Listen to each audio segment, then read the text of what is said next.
Okay. There we go.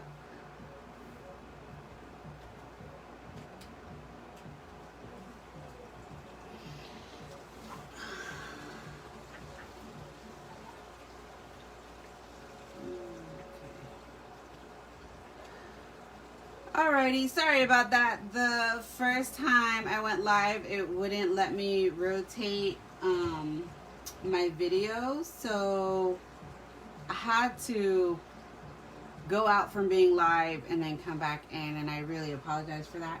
I thought I had it completely set up right, but sometimes the rotations with the phones are a little weird, and I didn't want to have you guys watching a live video with me sideways the entire time. So I think now we're good, and you can see the desk and everything that I have on it, which is a little bit of a mess, but I think that's how it always is when people, I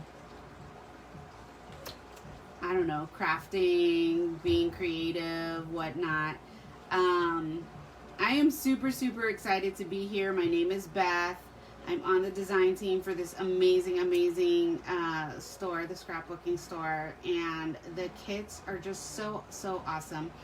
This month's kit was simply amazing to me, and I have been holding on, not patiently, and not using too much of my kit. I completed this layout here with the kit, which is not my most favorite layout in the world, but I did it.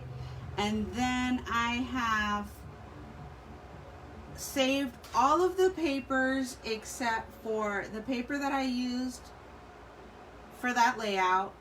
One other paper which I currently have, it's drying, but I'm working on another layout right here, and I've got it just kind of hanging out and drying.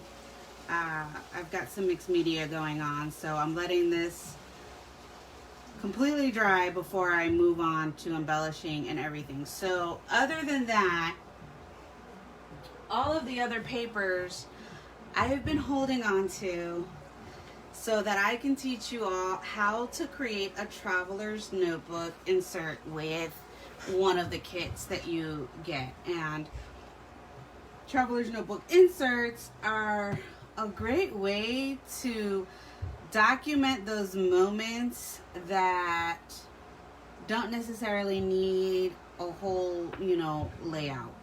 And I use them quite often for like the little stories. I cannot tell you how many times my little guy will tell me, "Mommy, take a picture." And so I take that picture. And that is why I really, really like the Traveler's Notebooks inserts to document all those moments. And Rhonda, I swear, this is the one desk that I cannot keep clean no matter what. It's just always, always, always such a mess. So we are at 8:04, and I figured now would be a great time to start the process. So a little bit about what I did is I cut all of the papers to about 8.75 inches high. Now I left them the length of 12, and the reason why I did that is because the notebook that I want to make,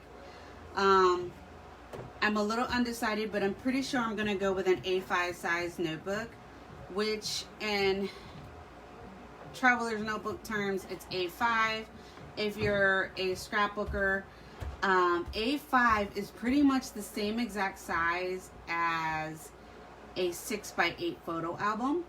So it's a really, really good size when you're scrapbooking and you want to tell those shorter stories. Hi, Julia.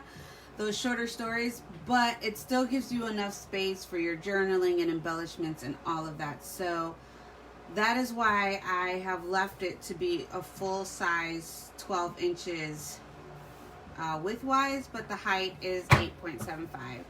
And it's so easy. And I chose a craft cover because I have this heavier cardstock. And you generally want like a heavier cardstock for your outer cover, just so that it's a little bit stronger and can withstand everything. I have a bone folder. It's the same thing that you would use if you have a scoring tool or whatever. You don't necessarily need a bone folder to make this happen. And I have it all, which this is my all for work because I make traveler's notebooks inserts, but Tim Holtz has a great all. So if you do any type of stitching or anything, you just need a pokey tool. You need to be able to poke the tools to hand stitch your notebook together. You need a needle. We Are Memory Keepers has great bookbinding needles, or you could buy actual bookbinding needles. And then you need thread. I use a waxed thread specifically made for bookbinding, but you can also use embroidery floss. Just don't take any of the strands out. Crochet thread, the really thin, hey Sarah, the really thin crochet thread, you can use that as well. So it doesn't have to be anything fancy. You just need some thread, a needle, and a pokey tool, scissors, and a ruler. And so what I'm gonna do is just, I personally like to fold the papers one at a time. You can fold more than one at a time, but for me, I prefer to fold it one at a time because you get a crisper fold. They're definitely folded at the right what do you call it, at the right spot. And you just bring your papers together and fold. And I'm going to keep these in the order that I already picked out before we got started. So I decided on what order I was going to put these in a notebook. And I'm also going to grab some white cardstock here in a second, just to break up some of the prints. Hey everybody that's watching, I'm trying to grab the look at the comments at the same time. And the reason why I'm going to grab some white cardstock, and I just thought about this, is that some of these prints are a little busy, and so I think we might need something to break it up. But I'm going to put it all together first to double check, because I could be wrong. So then you're just going to put each page inside. And no, maybe I don't need some white cardstock to break it up. I don't know. What do you guys think? Should I add some white cardstock to this before I bind it all together and show you? What do you guys think? I'm not sure if I should add some white cardstock to it in between some of the pages. Maybe a piece of white cardstock here, or maybe a piece of vellum. I have vellum in my stash. No need. I don't know. You think no need? Okay. So this is, and it's good to do this, is to really take a moment and go through it and see whether or not you do need anything to break it up. And I kind of really like, I love this kit. November's kit was so amazing to me. I mean, just everything in it was just so awesome. Hi Kathy. So okay, everybody seems to agree that I don't need any extra papers, and I kept these papers out as well. Obviously I've been cutting this one up but I also kept these papers out because One, I really loved all of the words on this one. And two, this baking one, I have got to go and bake some cookies. And I probably will save this sheet of paper for my December daily this year, because one of my family traditions is baking. And I just bake a ton during December, and I thought that this would be perfect for documenting one of my December daily stories, and I couldn't. I had to keep it out. So that's why those papers are there.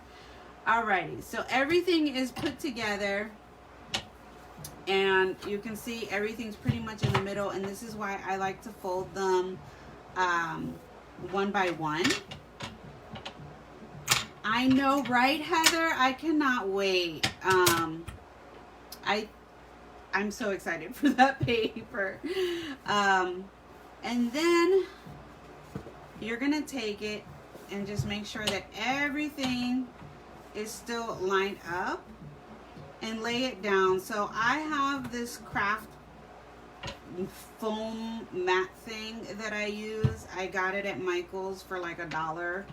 And this is what I use on a daily basis to poking my holes into my notebook. And then I have the Tim Holtz ruler because it's really easy to see the lines, but you just need any ruler because you want your holes to be about 1 inch apart from each other. And for an A5 notebook, I said it's kind of like a 6x8 photo, but it is actually a little bit longer. A5 is at 8.25. So what I'm gonna do here is I have my ruler at the end at 8.25, and then every inch, and I start at 4 because that's kind of in the middle, but you know, as close as we can get to at 8.25. And I'm just poking the holes at every inch, but I don't poke a hole down here, this last 1.5 inches. I don't poke a hole there. And then I go up and I poke my holes there. And again, nothing above that last hole that's punched at the 1. So you just kind of leave that there, and you grab some thread, and you grab your needle,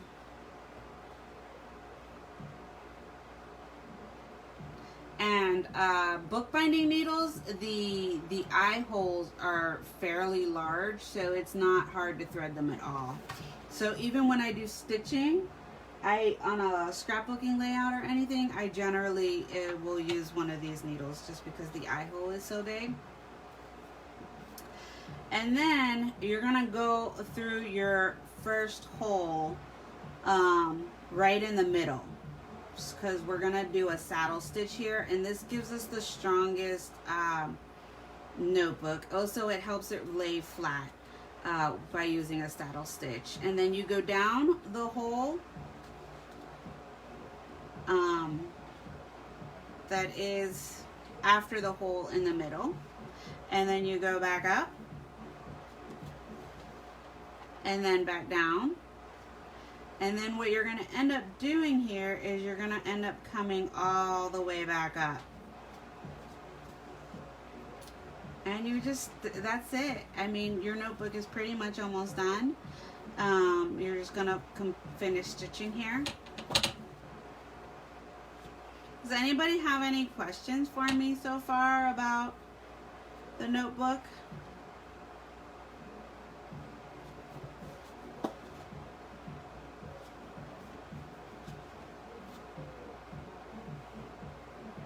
Almost done stitching here.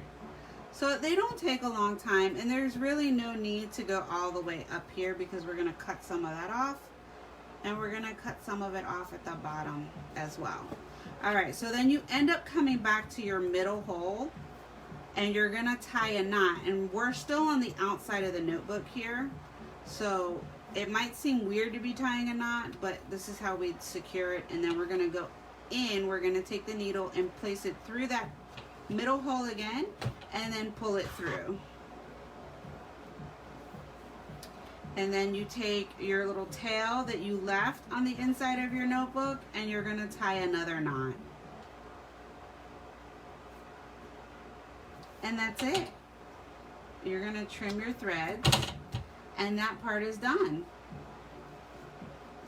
So now I know many of you are probably like, because after you have a notebook you have all of this, and there's a few different ways that you can take care of this. I personally have a huge guillotine trimmer that I just chop it off with. But I'm going to show you, if you don't have that, how to take care of the ends here.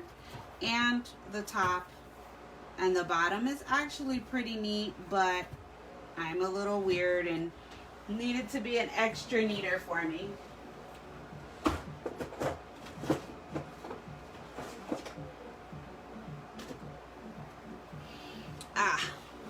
Sorry, I had to grab my box cutter. So a box cutter,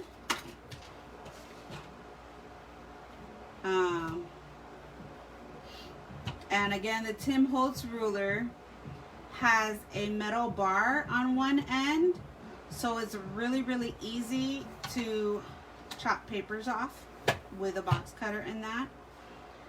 I'm just gonna line this up here and line this up here so I can see where I need to cut.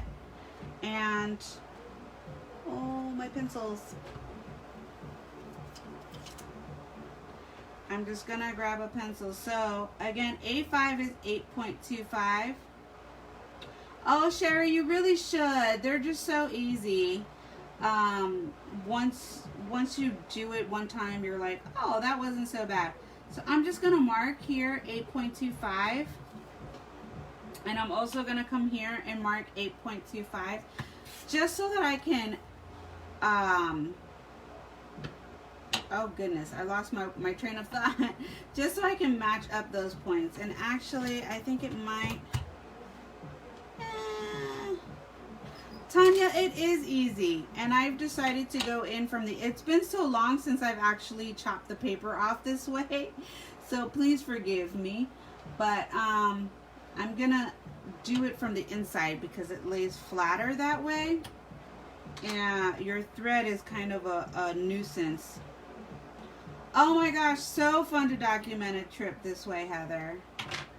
All right, so now we've got little points marked, and then you line up your ruler, and I think I'm probably gonna have to stand up for this part to be able to get enough pressure.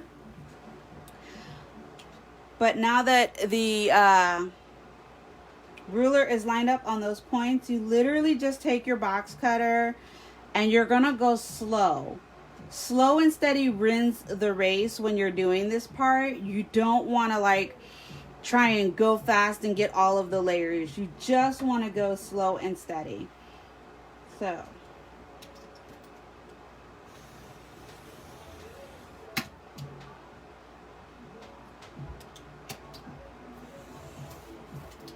and you can pull those pages away, those strips away.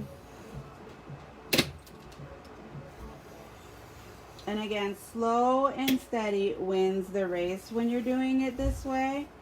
It doesn't take too long to end up going through all the layers. And again, look at me. I've got like a Tim Holtz commercial going on over here. Everything I'm using is Tim Holtz. So there's the top, pretty perfect. So you don't necessarily need to do anything with the bottom because again, they lined up pretty well. And then you do the same thing with the cover. Now the cover, it might be a little more intimidating because you're going through all of the layers. But again, it's the same concept. You're just gonna go slow and steady. So I'm gonna take this and I'm going to mark the points again. And with an A5 notebook, you're not trimming off a whole bunch because it really is almost like a true 6x8 photo. All right, Melissa, I swear I have so many of his products. And again, You just match up those little points that you made, those little marks, and slow and steady again.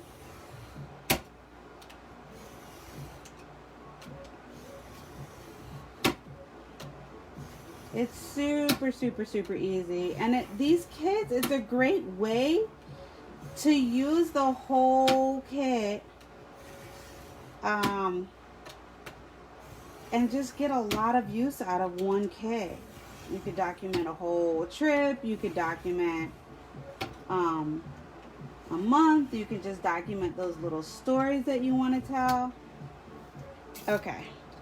So you can see there, you don't need a huge guillotine. You just need a ruler, a box cutter, and slow and steady. And that wins the race when you're doing that part. Super, super easy. And you can see that, look, I didn't even cut off that much. Right? And I was able to do that fairly easily. Okay, so that's it with making the notebook. Again, super easy. And then, no, it doesn't cut the glass at all, Valerie. Not at all. I also have a We Are Memory Keepers one. Because I've had that one for years before the Tim Holtz mat ever came out.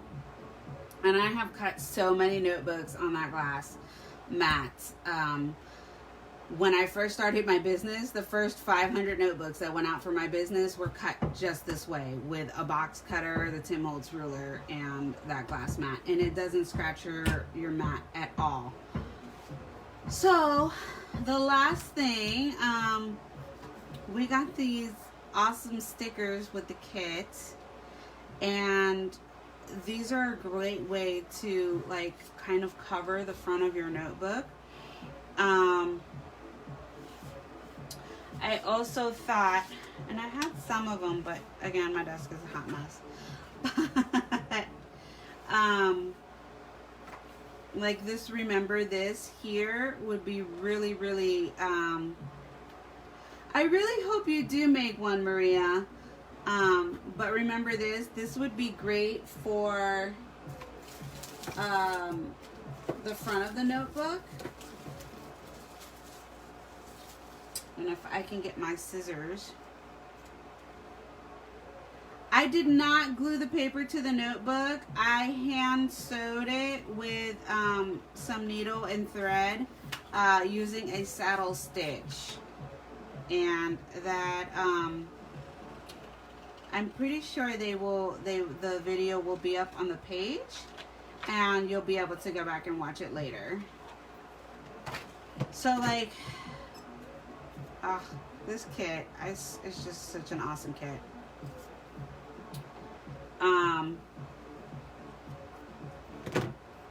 So like this would be great, and then some of the stickers layered around it. Maybe even a doily. I don't know what doilies I have in my stash. I know I have these heart ones, but I don't want a heart one. And I'm not fond of the gold, but I think, yes, Penny.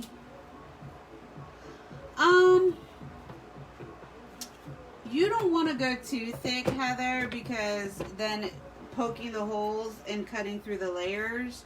Let me see, how many did I put in here? 1, 2, 3, 4, 5, 6, 7, 6 pages, 7 including the cover. I would say no more than 10, especially with scrapbooking paper, because it gets harder to push the all through and saddle stitch it and then trim it as well, especially if you don't have, you know, like the huge guillotine trimmer. It's easier that way. So I definitely wouldn't put more than like 10 pages in. And then I'm thinking something like this. with maybe some of the florals right here is what I'm thinking. Yeah, I really hope you do try it, Heather. They're just such a fun way to document things. Yes, Penny. I sewed it right down the middle. So you first want to fold all of your papers in half without trimming anything, and then poke your holes about 1 inch apart, right in the middle of all of your papers, and then you're going to use a saddle stitch to stitch it all together. And the saddle stitch really leaves it so that once you've played around in the book long enough, everything starts to lay flat, as well as a little binder clip, like when you're working on it. I love how this came out with the memories right there. But if you want to use a binder clip while you are working in it, that helps too. And I'm just thinking something like this. Layering is definitely not one of my best techniques.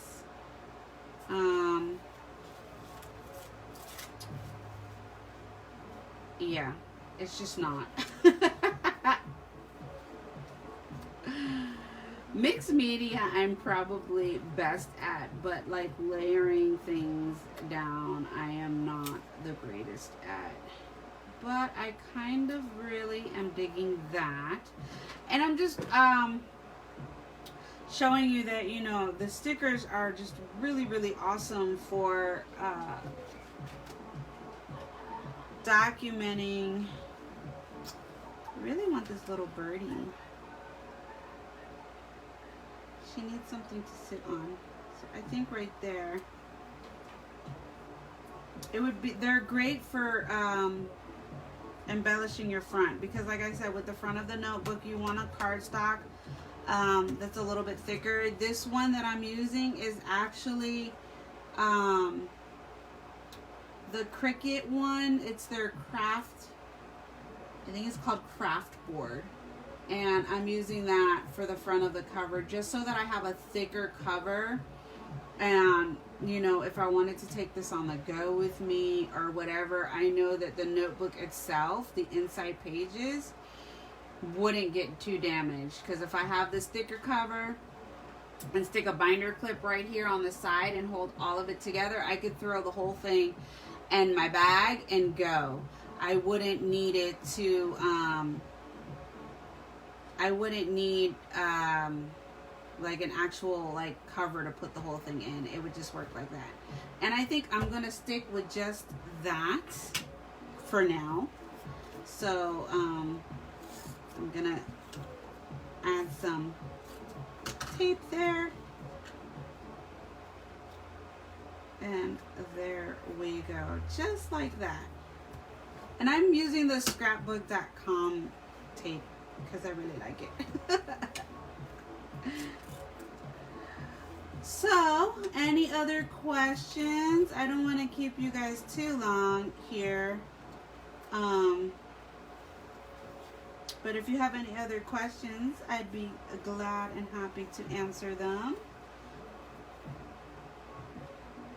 Thank you, Kim. I'm telling you, this is truly where I struggle, is with embellishments. I do love literally everything that this kit came with though, and have been using it like crazy this month, which is a good thing because it's inspired me to really take the time and document some stories. And now I have this beautiful an alternative, Kim, to the sewing would be staples. The only way to do staples is, I know, right, Lisa? The only way to do staples with something like this would be to take like the awl. So you would take the awl and you would poke the same distance that you would need for the staples right here. And a A5 size notebook, I would have at least 3 staples. So you would poke the holes for the staples that you need, and then you would kind of like squeeze the staples out so that they're not folded or anything. Poke them up through the front, and then you would bend the staple bits over. I hope that made sense. Does that make sense? Let me know.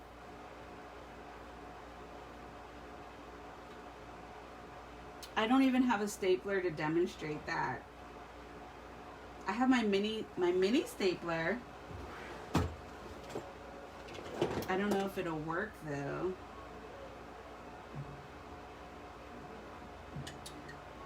Christine, I'm not sure. That would be a question for Joe. I know Joe's on watching with us. Joe, can Christine still get the November?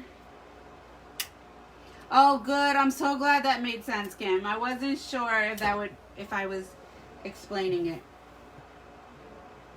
Yeah, Cheryl, you would just use these pages like you would a scrapbook page.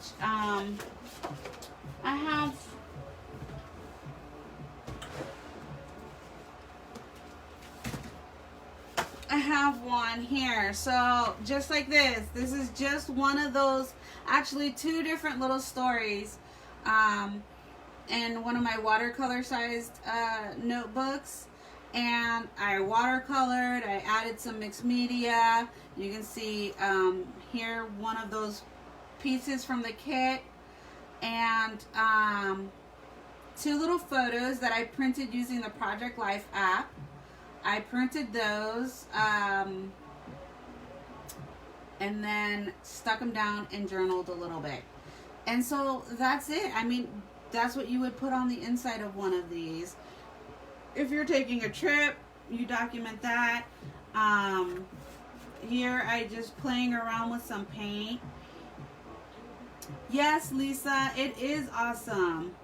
For just, you know, kids say the darndest things sometimes. And sometimes you just need a place to, you know, stick it while you're on the go. But here I just played with some paint. Again, mixed media, just playing again. Here's some more mixed media. This one is a watercolor notebook, so I don't have as many stories in this one. More mixed media, and again mixed media. I think I have another one on my desk though. Maybe not. Oh, Kathleen, this kit this month was amazing. Oh, so here's another one. Okay, and I apparently didn't finish the other one, but here's another one. And oh gosh, what kit was this one? I think it was, I don't remember, September maybe. They do make the long reach staplers. I just don't like them. I really prefer stitching my notebooks, especially because I like to fill them up. And when you use staplers, and if you get wet and mixed media, the paper can tend to lift off of the staples, and that's why I stitch the notebooks, so that way I'm free to do whatever I want with my notebook. But here's some more, just showing you that you can just go crazy, you know, like with all of your stuff, and documenting. So this is another watercolor notebook that apparently I didn't finish either one of them. But that's what I use them for. I use them for mixed media. I use them for documenting all of those little stories. Like here,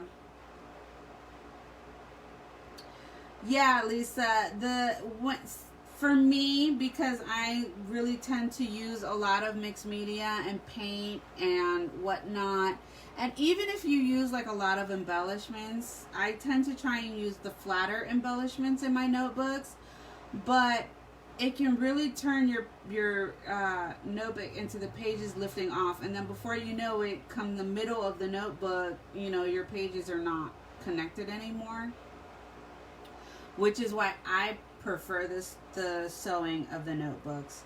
But this is just you know, it's a really great way to tell these little stories. Like we had an earthquake. I thought I wrote the date down here. It's in my phone. It's okay. But we had our my very first earthquake ever. And, you know, it was just, that's not a good picture. But I wanted to document it. And that's what these notebooks are great for. And that's why I think they're awesome for those kinds of stories and just documenting those. Now this one, I'm probably going to go through all of my photos for this month because I love this kit so much and I don't want these pages to go to waste. I'm probably going to go through all of my November photos that are in my phone and print them and then document all of those stories in this notebook. So I will have November completely documented with stories from the kids in here. And I'm excited for that. So I hope you guys really enjoyed the video. If you have any questions, feel free to just ask away on the page or whatever, and we can get them answered for you. Thanks so much for joining me. And that's it. I guess we'll end the video so I don't keep, yeah, it's 8:36, so I kept you guys for a while now. Alrighty. Thanks so much for joining me. I really appreciate you. You're so welcome, Heather. Bye, everyone.